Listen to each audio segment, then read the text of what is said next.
নমস্কার বন্ধুরা, আর কিচেন চ্যানেলে সকলকে স্বাগত। আজকে আমি বানাবো ডিমের পোলাও। তাহলে চলুন রেসিপিটা শুরু করা যাক।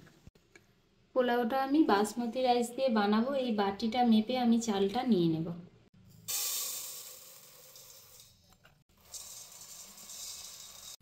এখানে আমি 3 বাটি মেপে চাল নিয়ে নিয়েছি। এবার চালটা আমি ভালো করে ধুয়ে নেব। চালটা আমি জল পাল্টে পাল্টে বেশ কয়েকবার ধুয়ে নিয়েছি। এটা আমি ঢেকে রেখে দেবো, ততক্ষণে আমি অন্য জোগাড়গুলো করে নেব। পোলাওটা বানানোর জন্য আমি এখানে চৌকো চৌকো করে আলু কেটে নিয়েছি, টমেটো, পেঁয়াজ, কাঁচা লঙ্কা, ধনেপাতা কুচি করে নিয়েছি, আর ডিমটা আমি সেদ্ধ করে ছাড়িয়ে নিয়েছি।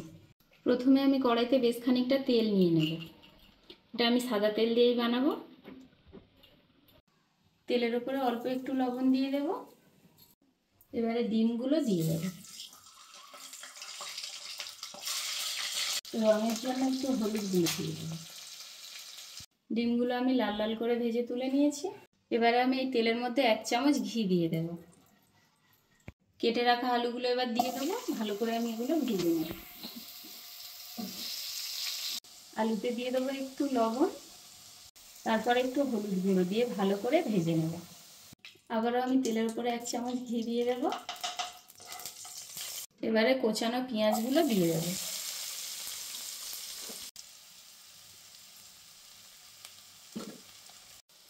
এখান থেকে আমি ভাজা পেঁয়াজ খানিকটা সাজানোর জন্য তুলে নেব।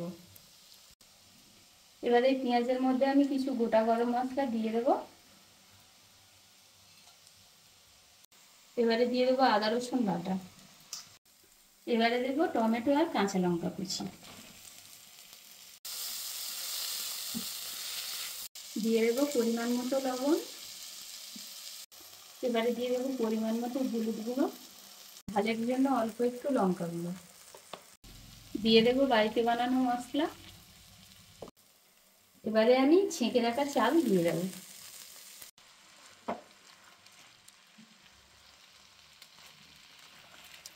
চালটা আমি ভালো করে ভাজা ভাজা করে নিয়েছি। এবারে পরিমাণ মতো জল দিয়ে দেবো।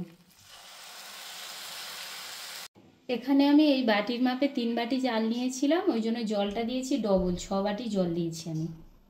এবারে আমি এখানে ভেজে রাখা আলুগুলো দিয়ে দেব। এবারে ঢাকনাটা আমি দিয়ে দেব সেদ্ধ হওয়ার জন্য। এবারে ডিমগুলো দিয়ে দেব, কাজু কিশমিশ দিয়ে দেব, আর ভাজা পেঁয়াজ দিয়ে দেব। ধনেপাতাটা দিয়ে দেব, একটু সামান্য চিনি ছড়িয়ে দেব। সবশেষে ঘি ছড়িয়ে নামিয়ে নেব। রেসিপিটি কেমন হলো অবশ্যই কমেন্টে জানাবেন, আর চ্যানেলে যদি নতুন হয়ে থাকেন অবশ্যই চ্যানেলটি সাবস্ক্রাইব করবেন।